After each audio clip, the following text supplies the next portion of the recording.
various theorems for various definitions. But in this talk, I'll be talking about probably the most common notion. So let me define it. So I'll be very general. We have a probability space X with measure mu on it, and we consider f from x to the n to 0, 1. So it's a Boolean function on this product space.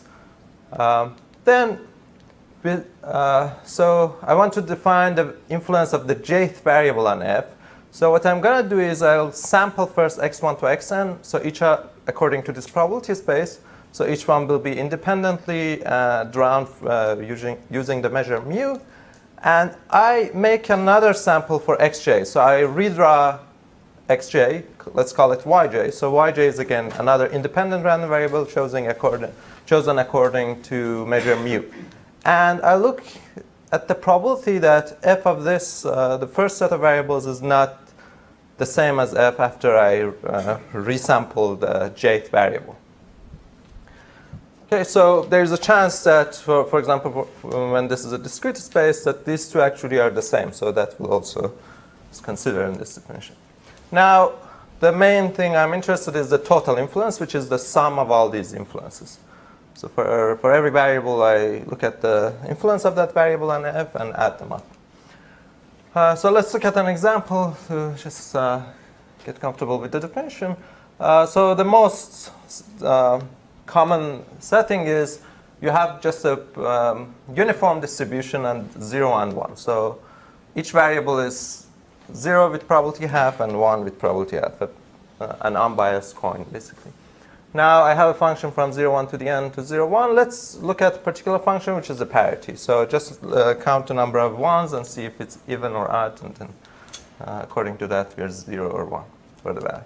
In this case, what is the influence of jth variable? So I want f of x1 to xn be different from this. So these two things should not be the same. So that's exactly the same in this probability, which is the same as, so if I flip the jth variable, the value of f will change. So what is the probability that that value is changed when I resample it? It's just the probability that xj is not equal to yj, which is half. So it's a bit, so there's another way of defining influences in this setting, which is more common, which is just you change the variable. But because I'm working on general spaces, it's more convenient to look at it this way, just resample it. So we'll get half. So the total influence will be n half, which is very large. The maximum we get is n, right? In general. This is the maximum. For this, yeah, in 0, 1 to the n case. Actually, in general too. But this is the maximum. That's true. Okay. Now let's look at another example. Now let's look at the Bernoulli random variable, but now with a huge bias. So let p be 1 over n. So with probability 1 over n, we get 1, and with probability 1 minus that, we get 0.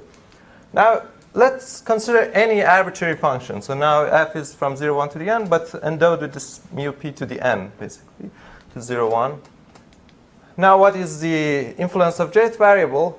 So I want these to be different, and that is bounded by the probability that xj is not the same as yj. But this happens with very tiny probability, because with a very large probability, we'll get 0 for both of them. So this is going to be 2p times 1 minus p, and which is roughly around 1 over n. So the total influence is very small in this case too, for any function. So on this particular probability space, any function has very small total influence. Now, the main question I'm interested in is that what can we say about the structure of functions which have small total influence? And small means just constant total influence. And as we saw in the okay, yeah, this is acrobat. So as we saw in the previous data. That's the answer. It's the Lenovo solution set. Yeah, that's new answer to it. You wanted to answer. Yeah, that's question. Okay. All right. So as we saw in the previous slide, for some probability spaces we might get all functions, but for others we'll get more simpler structure. But I want a very general answer. Now, some background about this problem is that in general, Rousseau was probably the first who studied this type of questions in a systematic way. There are works about thresholds and so before work of Rousseau, but they're more specific to particular functions.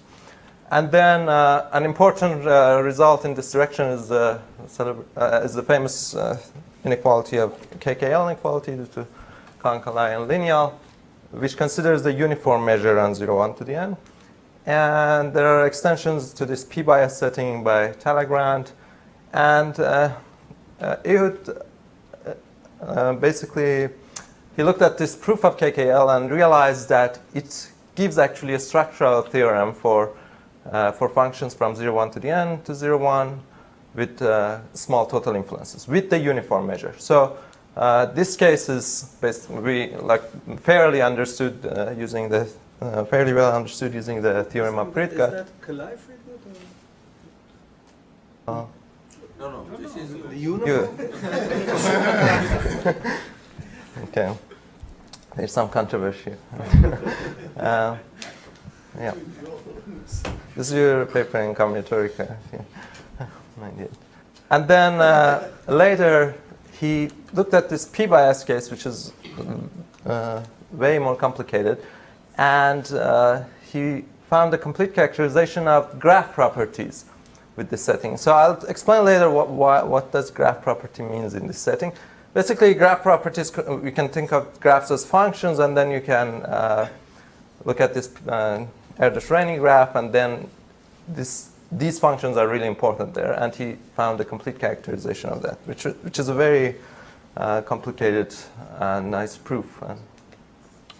And from that, he answered some very interesting and important questions that, for example, 3-sat, 3-colorability, these kind of properties exhibit sharp thresholds, which I'm going to explain later. And Bourgain, an appendix to Friedke's paper, partially extended this to general settings, so functions from x to the n to 0, 1, which is the setting I'm interested. And what I want to do is to extend Friedke's theorem to this general setting fully. So let me talk about one of the important applications of or motivation of the studying these functions, and that's phase transition. So we all are familiar with this Erdős-Rényi random graph. So you have n vertices and each edge is drawn independently with probability p. So for every edge, we basically we flip a biased coin and decide to put it there or not with probability p. Now, so in this original paper of Erdős-Rényi, they observed that many fundamental graph properties, they exhibit this interesting threshold phenomena, where when p is 0, so we are interested usually in monotone properties. So when p is 0, the graph, which is the empty graph, doesn't have the property, and p1, the graph has the property. So if you look at this graph, which corresponds to what is the probability that the graph has the property, usually you see this kind of quick jump from close to 0 to close to 1. And this is like for the connectivity, it happens very close to 0, but you have a sudden jump. And the main, so when this threshold happens, which actually happens for every monotone property, so the question is, how sharp is the threshold? So how sharp is this transition? And I'm not going to be very formal here, but basically it means that what is this, how short is this interval where we jump from close to 0 to close to 1 compared to the critical value, which is where the property is satisfied with probability half. So this is the ratio between this interval and that PC. So connectivity, for example, exhibits a sharp threshold, meaning that this interval is very short compared to this critical probability. But say the probability of containing a triangle for a graph doesn't exhibit a sharp threshold. There is a more gradual increase in the probability. So those kind of properties like connectivity or containing a triangle, it's possible to analyze actually and find this critical value, and the size of the transition interval. But when you look at something more complicated, for example, satisfiability of 3-sat or 3-colorability of graph, it's very hard to analyze that probability and find the actual curve. So one needs to, in order to prove or understand the existence of sharp threshold, one has to take a different approach. And interestingly, there is a very general approach. You don't really have to work with the property in a very detailed way. So the first observation is that, which is basically the definition of this sharp threshold, is that if you don't see a sharp threshold, so this increase is very gradual, then at some point the derivative should be low. So if you take the derivative of this curve, it should be comparable to 1 over the critical probability. This should be PC. So if that happens, let's say that there's a coarse threshold. And so the existence of a coarse threshold or sharp threshold is equivalent to answering this question. For which functions on this p-bias distribution, this derivative is the same order as 1 over critical probability. And there's a lemma which relates that to influences. So there's a lemma due to Russo and Margolis independently, which says that this probability, this derivative is exactly of the same order as the total influence divided by p. So the coarse threshold basically means constant total influence in this setting. So that's why we are interested in this p-bias setting. What are the functions with small total influences or constant total influences? And another more general motivation is that usually when you have a nice description for a function, you say having a low depth decision tree or some other way of evaluating it, you can analyze the influences, and usually you get low influences. Yes? Could you go back to the Sure. slide? So your definition of coarse threshold is that for every p, the derivative is small? No, it's Just so the critical. yeah, For some p. some p in the critical range. So that critical probability is not that important that it's exactly have. Anything which is far from 0 and from 1, bounded away from 0 and 1 works. So something between epsilon and 1. It shouldn't matter anyway because it's either almost 0 or almost 1, so it will be tiny. What should be? For p outside the critical range, it shouldn't matter because the derivative will be essentially 0. Then. Not really, necessarily. If I mean, you can have small jumps there, Okay. but people don't. I mean, at least for it's not very common to analyze that range. It's mostly. Okay, and for applying this lemma, you want to argue about the influence in the whole critical range. Then, right? No, it's usually you take one p and which is comparable to critical probability, and then analyze what is this influence. Okay, so I mean, this is another motivation to say these functions with small total influences. So let me go and look at now examples of functions with small total influences. So a very easy set of functions, which we can easily see that they have this property, are Juntas. So these are functions where they depend on a small set of variables. So there is a small set of variables, say k, where you think of k as some constant, and you know that your function only looks at these particular variables. So f of x is g of xi1 to xik for some particular g. Now, every variable outside Junta, outside this small set of variables, has influence 0 because f doesn't look at those variables. So the total influence is at most k. So if k is a constant, we get a function with small total influence. So Juntas are a set of functions which have the property that we are interested in. So this gives us kind of a direct theorem that if your function is a Junta, then the total influence is constant. And Friedgott's result, which was basically looking at KKL's proof, and says that for the uniform measure on 0, 1, if your function has small total influence, then it's close to a Junta. So it's kind of an inverse theorem for this direct theorem. So it gives us the understanding of this case. If you are a Junta, you have constant total influence. If you have constant total influence, you are close to a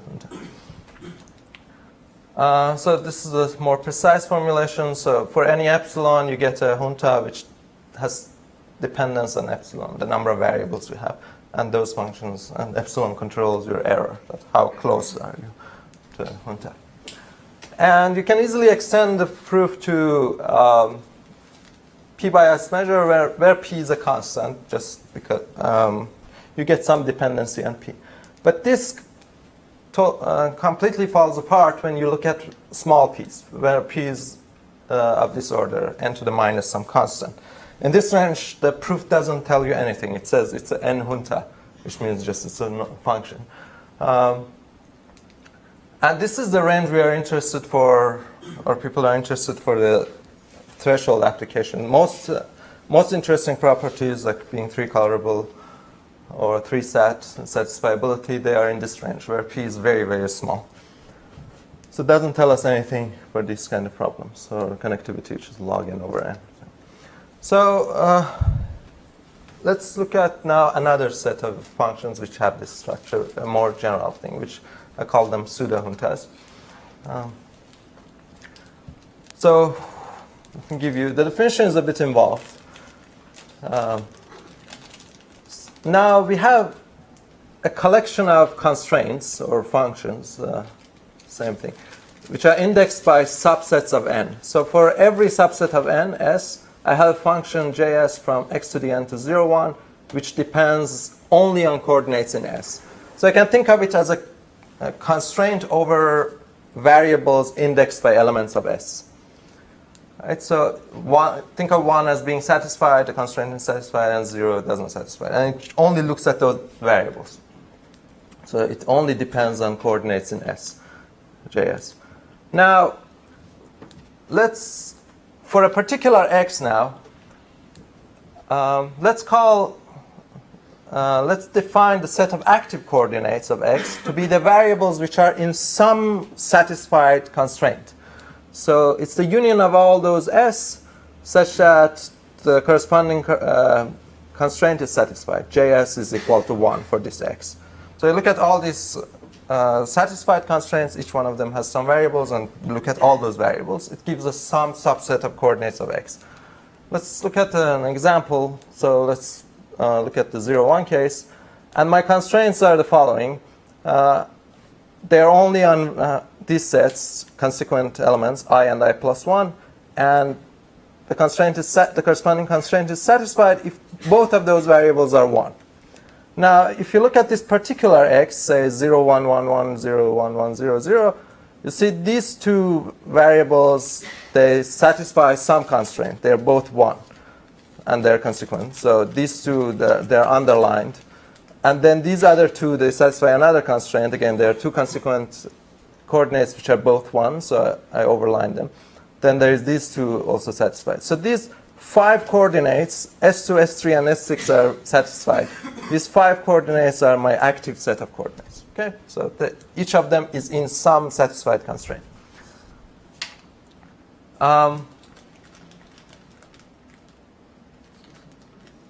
Yes, I want to change something here.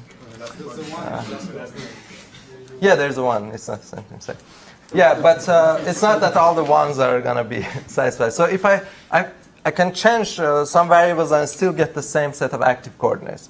So if I change this 0 to 1, I'll have the same set of active coordinates. So we'll see later that I want to partition my space so that these two elements will be in the same atom because they have the same set of active coordinates and the values in those set of active coordinates are the same. So these 5 1s are the same in both of them and the same in the same places. So that's okay. Already have it here. So I'll partition my whole space using this this protocol that x and y are in the same part if and only if they have the same set of active coordinates and the restriction to those active coordinates are the same. So this gives me a partition of the whole space x to the n. Now this is now I can give you the definition of a pseudo-Junta. So a function is called a K pseudo-Junta if I can find such a set of constraints such that f is first of all measurable. It's measurable with respect to this partition So F is constant on every atom. So it can't have different values in these two, or these two which are in the same atoms.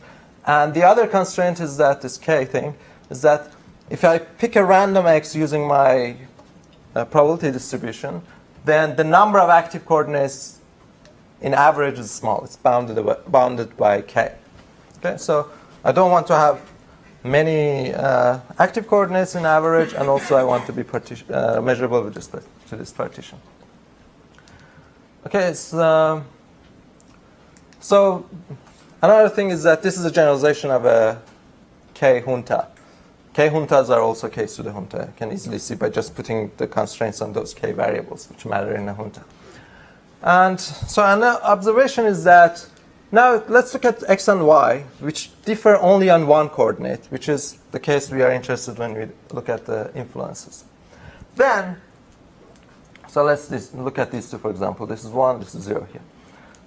Then, if J, this coordinate, is not active in any of X or Y, then X and Y are in the same cells, right? Because they are the same on the active coordinates, and they had the same active coordinates, and this particular one where they differ is not in the active coordinate. So what does this tell us? It tells us that, so I'm going to use this observation to show that if my function is the K pseudo-Junta, then the total influence is bounded by 2K. It can't be large. So let's see why. So this is just a definition of the Jth influence. Now, because of the previous observation, I know that if F is measurable with respect to this partition, this sigma algebra. So if F is not the same for these two elements, it means that J should have been active in at least one of these two set of, at least in one of these 2 points, this and the changed one here. And this is just, I can use the union bound, the probability that J is active in this one plus the probability that J is active in this one, which is the same because these are independent. So this is just twice the probability that J is active for a random X, which is, if I add up over all J, it's just the expected number of active coordinates. So it will be bounded by 2K. So we showed that K pseudo-Juntas have the property that we want. They have bounded total influences. Now, so this is what we showed. And what Friedgott showed is that, or Friedgott's theorem tells us that we have an inverse theorem for graph properties, that if your function corresponds to a graph property and it has small total influence for this in this GMP setting, then F is essentially a pseudo-Junta. You can approximate it by a function which is a pseudo-Junta with the definition that I gave you. But the restrictions of this theorem is that, first of all, it's about graph properties, and it heavily uses this symmetries of graph properties, that a graph property is invariant on the rotation of vertices. So I think like the paper has 14 lemmas, and each one of them uses this symmetry really. Like as I was trying to generalize it, every time that I was generalizing a lemma, saying, okay, I'm probably done, and then the next lemma again, there was the same problem with symmetries. And still, actually, what Friedgott shows is a bit more than what I'm going to show for the general setting. So there is one lemma which I couldn't generalize. And the other thing is that it's only applicable to p-bias settings. So it's really, so this graph things, you have only 0, 1 cases for every edge. So that's another restriction. And what Bourgain, as I said in the beginning of the talk, extended this partially to this general setting. But Bourgain's theorem is really different from Friedgott's theorem. It doesn't come with a direct theorem. So as we saw with the pseudo-Junta situation, if a function is pseudo-Junta, it has small total influence, and Friedgott's theorem says that if a graph property has small total influence, then it's close to a pseudo-Junta. But Bourgain's theorem just gives some weak structure inside the function. So it doesn't give us something global that it's close to some structure of the function. So what I showed is that if the function has small total influence, then it's essentially a pseudo-Junta. And more precisely, these are the dependencies. For every epsilon, my pseudo-Junta, this parameter k that we saw, is going to be exponential and epsilon inverse cube and total influence cube. So there is probably room to improve here too. For actually 0, 1, so for Boolean case, I can get quadratic here. But of this for the general case. And okay, so that's the theorem. So I'm going to talk a bit about the proof. The proof is very combinatorial in some sense, and it has many steps. So I can't really give you a high-level intuition, but I'll mention some of the ideas in the proof. So it's the Friedgauss theorem or KKL theorem use Fourier analysis, and here in this general setting we use something similar, the Fourier-Walsh decomposition. We decompose our function f to these functions f sub s, which are indexed by subsets of 1 to n. And so they have this property similar to characters, that fs only depends on coordinates in s. And the other property is that they have, if you integrate over just the xi variable for any I in S, then you get 0. So fix all the other variables, just integrate over ith variable, then you get 0. And from this, you get that these are pairwise orthogonal. So it's an orthogonal decomposition. And you get something like, get Parseval's inequality that the L2 norm square is the sum of L2 norm square of these functions. And also, this decomposition influences are very nice. When you look at such a decomposition, you get a very nice formula. It's just you look at this sum, but only for the sets S that contain I. That gives us the influence, the ith influence. Now, okay, so that's the decomposition. So the first step is, or the general step is that we approximate f with a simpler function g in L2 norm, and then show that define these constraints, which gonna give us the pseudo-Junta definition, and show that then G is close to its projection to this sigma algebra. So it's conditional expectation with respect to this partition. So this is small, then we'll be done. F is close to G, G is close to this function, which is measurable with respect to this partition, and then because F is Boolean, you can round this thing to a pseudo-Junta, basically. It's just the usual approach of doing this. So the first step, which comes from the actually KKL paper, or probably even before that, is so you look at this decomposition, and because the total influence is small, I'm not going to go into detail because this is just something from KKL, is that you can get rid of the high frequencies. So this thing will be small. If you look at this L2 square sum, for sets S which are larger than K, this will be bounded by total influence over K. So if you take K large enough, this is a constant. You can get rid of all these high frequencies without losing much in the L2 norm. So so F is approximately the sum where we only look at the small sets S. So this is, say, our function G. Now, the second thing is, which is a very important ingredient in the proof, is Bourgain's theorem, which is the main thing in Bourgain's theorem, an inequality which he showed, is that when the total influence is small, we'll have the following.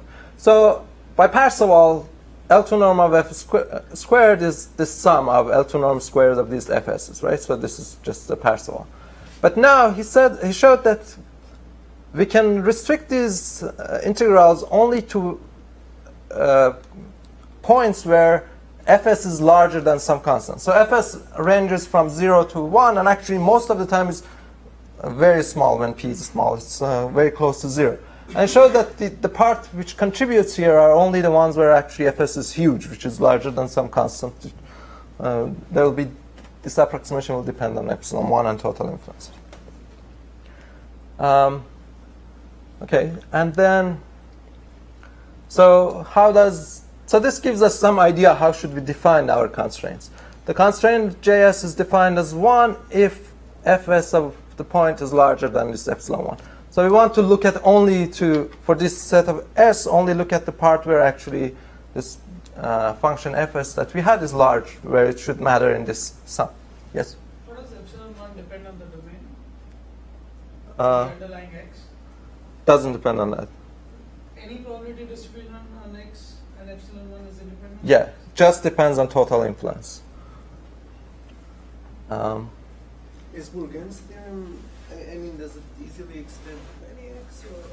It's for any x, really. Like the proof, the way he's written is for any x. So it uses something similar to hypercontractivity, which holds for every probability space with no dependency on P or anything. Okay, so now when fs of x is large, then the set S is activated. The constraint is satisfied. Then x will be, this will show, and we know that fs only depends on coordinates in S. So this says that for such an S, so such values of x, fs will be equal to this expected value, because x will be, so these functions, they will be all constant on those things. So by Bourgain's inequality, which I have here, is this guy is very close to 0. The sum of these averages of fs minus this conditional expectation. But the problem is, so we are not done here, because we want to look at this thing. So we want to say f is close to conditional expectation of f with respect to this partition, which means that we're interested in the sum of fs minus these things. But these are not orthogonal. If they were orthogonal, we would be done at this point, because we could write this, we could just take out this sum from this average, and then we would get this, which is 0, so we wouldn't lose much. But because these are not orthogonal, we are not done. And another thing is that with this definition, this is a pseudo-Junta, which I didn't mention before. It's very simple to see that. So this, the number of active coordinates will be a constant. Well, really, that's 3-line proof. I'm not going to go over it. Don't have enough time. And the main difficulty is bounding the error. So remember that we first approximated f with low frequencies, so we got rid of all these high frequencies. We only deal with small values of s. And then we want to show that this g is close to its expected value with respect to this sigma algebra. Now, this expected value, I can write it as this sum, because its expectation is linear. So I have this. Now, it's very hard to analyze this, because fj, these active coordinates, depend on all coordinates. So you can just flip one coordinate somewhere, and then suddenly you get a completely different set of coordinates, which because it just made some other constraints being satisfied. So this guy here, expectation of fs with respect to this partition, depends on all coordinates and not on s. So the good thing about this Walsh partition, or this Walsh Fourier partition, was that these fs's, they depend only on s. They were very local in terms of the coordinates. But once you take this conditional expectation, you lose this property. Suddenly, when you're averaging this over some atoms which depend on all coordinates, which makes analyzing this very difficult. So what we do here is that we define some auxiliary partitions or sigma algebras, f indexed by the sets S, which are defined the following way. We activate some coordinate if we're sure that it's activated by just looking at some x sub S. So for example, in this set, if you look at this point with the constraints that I had before, the consequent ones, I'm not going to activate this one, because by just looking at these 4 coordinates, I'm not sure if this is going to be activated. This might be 0 outside this S. So the only ones which I'm sure are these 2. They're already satisfied, so they're activated. Okay, so this is a coarser sigma algebra than Fj, and has this nice property that it only depends on coordinates in S. So these are the 2 interesting properties that it has. And because it's coarser, I know that I can bound this thing which I'm interested with, taking this conditional expectation with coarser sigma algebras. So the function I have in this sum is measurable with respect to Fj, and I know that if I want to approximate, the best thing I can do is to just take the conditional expectation with respect to the partition. So I get this inequality. Now, this is much easier to handle, because these things depend only on coordinates in S. For example, I'll get that these are orthogonal when there's no intersection between S1 and S2. They'll behave totally independently. So, I'll be only interested in cases where there is some intersection. This intersection is not zero. So we can get something like this, and I don't expect you to really follow these calculations. So you get something like this. We know that this is small Weiburgian's inequality. It remains to deal with these cases where there is intersection. And then you take some t, and then look at what happens when the intersection is exactly t. And then you basically, so what I told you as the partition or this constraints was just a kind of a toy version of it, or very extremely simplified version of it. So the way I found the proof, I started with that, then that doesn't work. So I keep refining the partition to get rid of all these error terms that they could actually accumulate. So in the actual proof, these functions JS are very complicated. So you had a question? So so we also require the number of FJs, the number of constraints to be all one? No. It's just the expected number of activated coordinates is constant. That's the only. So in the actual proof, this is JS. It's defined in a very complicated way. It's pretty messy. So I have these functions AS, which are very similar to I had before. Just look at the large values of Fs. Then you look to sum up over various t's, and then you get these, and then you maximize over something. So it was really and it was just, you start from this and then keep trying to make it to something which works. And it took a long time to find the right formulation for J. But still, it's easy to see that this will give a pseudo-Junta. And another thing which was very actually I hadn't seen it anywhere else, was that just this Fs I couldn't analyze it using these, and I had to approximate them with some other functions, JS, which had some nice properties. So they were very similar to Fs, and they were good approximations for them, but also they had small L1 norms when you added them. So the original Fs doesn't have this property, so that some of the L1s can be very large. But I had to somehow smooth them to get this other extra property. So to finish the talk, in the threshold examples, we are really, so when you look at threshold, you're interested in increasing functions. You want the probability of satisfaction go up as you increase the value of p. And you need your property to be increasing.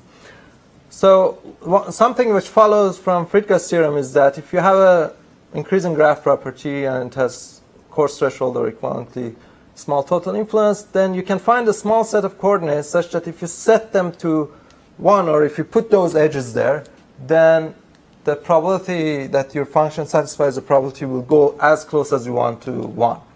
For example, if your property is containing a triangle, actually you can make it 1 by just implanting a triangle there, right? Just setting 3 edges.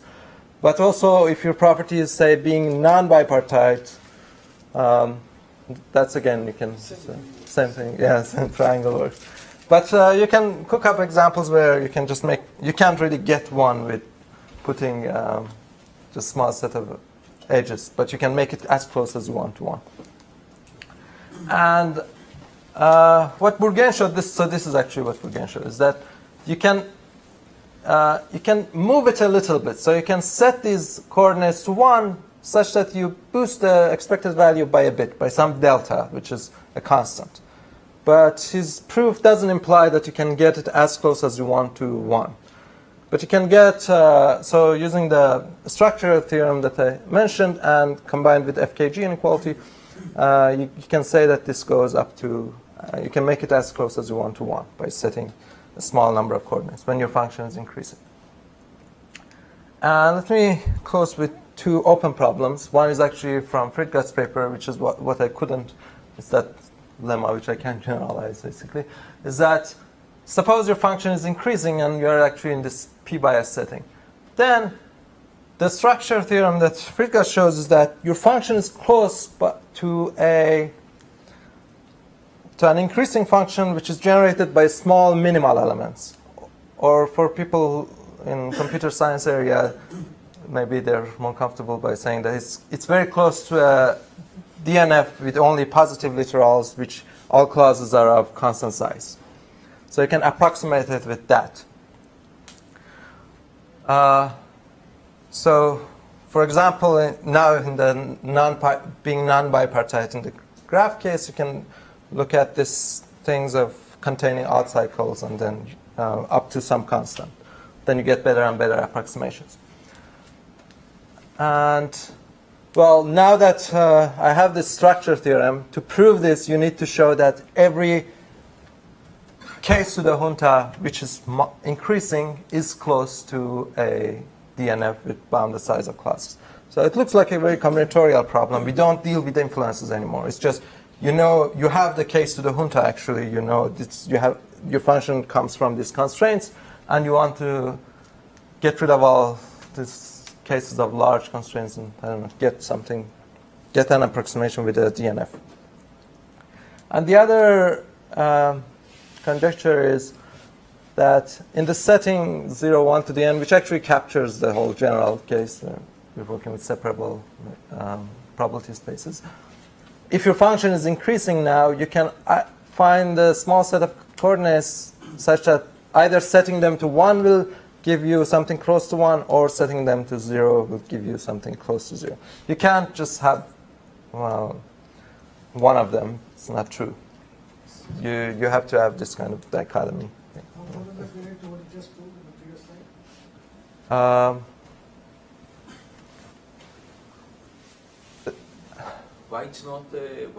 Why not both of them are correct? It's not correct because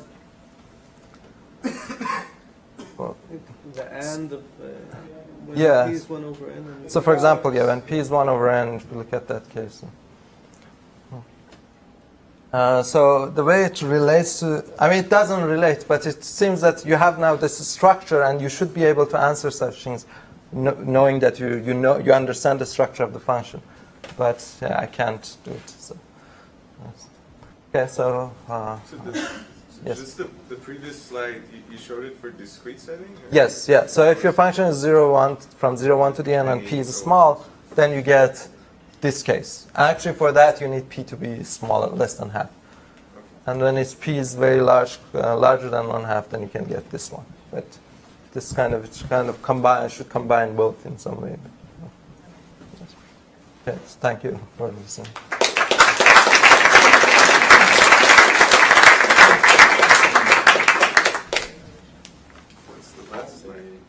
Are there more questions, remarks? Yes. So where does hypercontractivity come in? Is that Bourgain's lemma?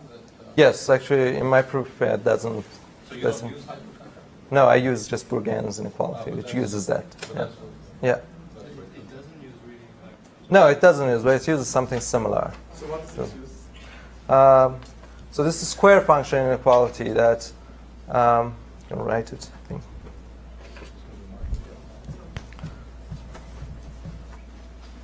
And you look at this sums of f square 1/2, and then that the LQ norm of this is comparable to L2 norm. The LQ norm of that is Right, larger, not smaller. Norm of this for Q larger than. Yeah, but and there is dependency here. So this is for S at most K, and you get some constant here, C to the K probably. this sounds like Yes, yeah, it's very similar, but so if I had this here, I would get, yeah, it's more general. So the FS, you have a martingale structure in here? Yes, the FS are defined that you average over the remaining coordinates and you get FS. Yeah, yeah, That's right. yeah, exactly. Right. But then I'm surprised the constant doesn't depend on the underlying probability. How come I mean, this is like the greedy polynomial, and you're comparing the Q norm to the second norm, and you're saying it doesn't depend on the space? No, because it's some kind of Rademacher technique, symmetrization technique. So there's no. It just relies on the two-point space. I mean, the proof is again, you just prove it on one dimension and then tensorize.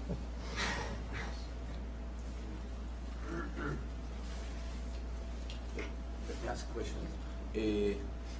Is there a, maybe one can also characterize, or not even characterize, just get an analog even of the Boolean result for functions which are not noise sensitive. So rather that the influence is small, the most of the Fourier coefficients are in the low levels. The low levels. So it's certainly a more general.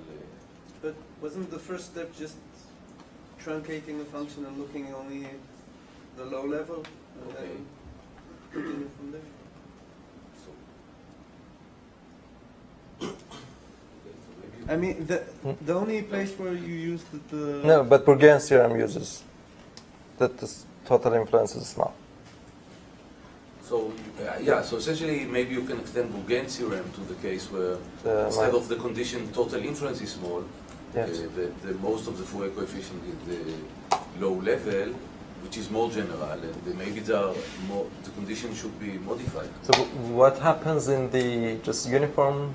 In the uniform case, you, for example, get the weighted majority. So there is a theorem that every function where most of the Fourier coefficient is concentrated on low level has a positive correlation with the weighted majority. Yeah.